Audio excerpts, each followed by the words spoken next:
Oi, oitavo ano, tudo bem com vocês? Bom, hoje nós daremos início à nossa segunda videoaula de história, ok? E nós continuaremos ainda comentando sobre o processo da Revolução Industrial, mas basicamente a segunda fase, tá? O que consiste a segunda fase?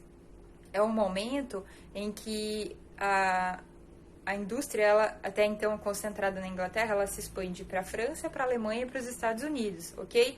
E aí tem-se o uso da utilização da energia elétrica, né? As empresas, elas aumentam, né? Os mais diversos ramos aí, então temos empresas na área da mineração, da siderurgia, a expansão das ferrovias ocorre, como eu falei no último vídeo, né? Para escoamento de produtos tanto agrícolas quanto manufaturados e o transporte de pessoas, né? Temos também a indústria automobilística, a implementação delas, né?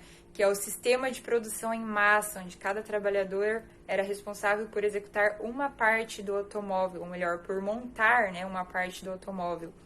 E aí surge o primeiro carro popular, que era o quadrículo, o primeiro veículo a combustão criado por Henry Ford, tá? Então, essa característica de trabalho em etapas, né, onde cada pessoa executava uma parte do trabalho, foi conhecido, né, recebeu o nome de Fordismo, ok? A Inglaterra, pessoal, era a maior potência industrial até então, só que ela começa a enfrentar algumas concorrências com alguns países, e isso acabou gerando uma grave crise, tá?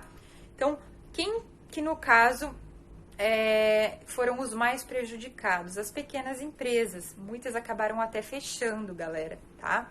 Então, ocorre aí uma nova onda de concentração de capital, e a condição de vida da classe operária começa a gerar uma série de protestos, ok? Esse período, ele fica conhecido como capitalismo monopolista, que é a concentração do mercado nas mãos de grandes empresas, tá? Então, para solucionar esse momento de crise, eles precisavam de estratégias. Então, a estratégia utilizada por eles foi o seguinte: aumentar os impostos dos produtos importados, ok?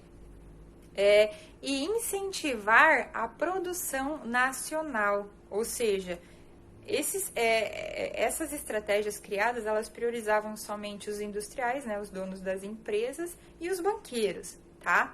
Então, vamos analisar agora a situação da classe operária dentro das empresas, a situação dos trabalhadores, qual era a situação, como eles viviam, né? Como era o momento em que eles estavam trabalhando aí.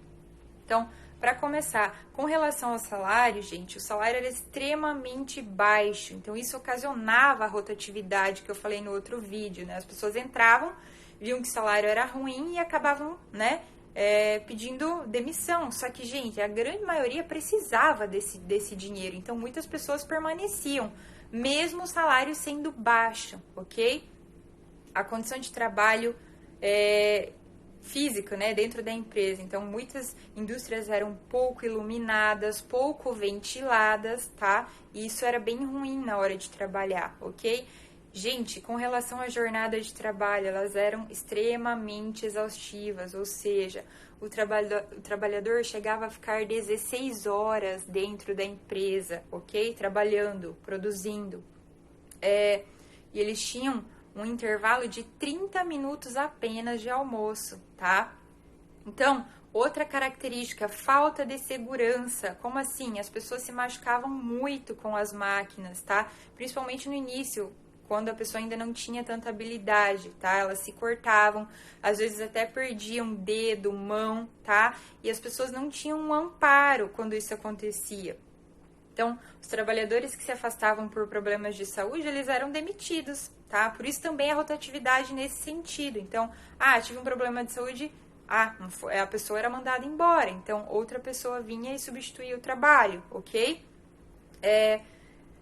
Isso fez com que tanto mulheres... Então, a questão do salário baixo fez com que, para complementar a renda da família, crianças e mulheres tiveram que trabalhar nas fábricas também, tá?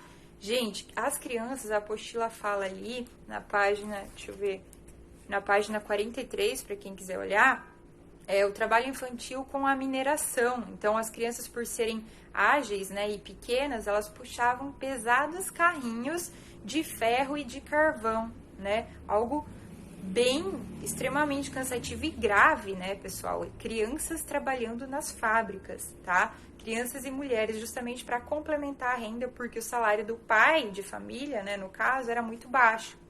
E essas famílias geralmente eram bem numerosas, tá? Então, nesse sentido, os trabalhadores se mobilizaram, né, e começaram a criar organização de trabalhadores, que no caso eram os sindicatos, exigindo melhorias de salários, né, redução da jornada de trabalho, ou seja, queriam, né, a redução de horas que eles ficavam dentro dessas fábricas aí, que no caso chegava a 16 horas até então, e queriam também as leis que amparassem eles, né, as leis trabalhistas que protegiam o trabalhador, porque até então não tinha nada que amparasse o trabalhador caso ele se machucasse, enfim, tá? Então eles queriam melhoria na condição de trabalho, tudo bem? Então eles, muitas vezes, para conseguir uma solução, muitos se mobilizavam através de paralisações e greves para terem seus pedidos atendidos, tudo bem? Então, pessoal, para a videoaula de hoje, esse foi o assunto. Espero que tenham entendido e gostado. Na próxima aula eu volto com outro assunto.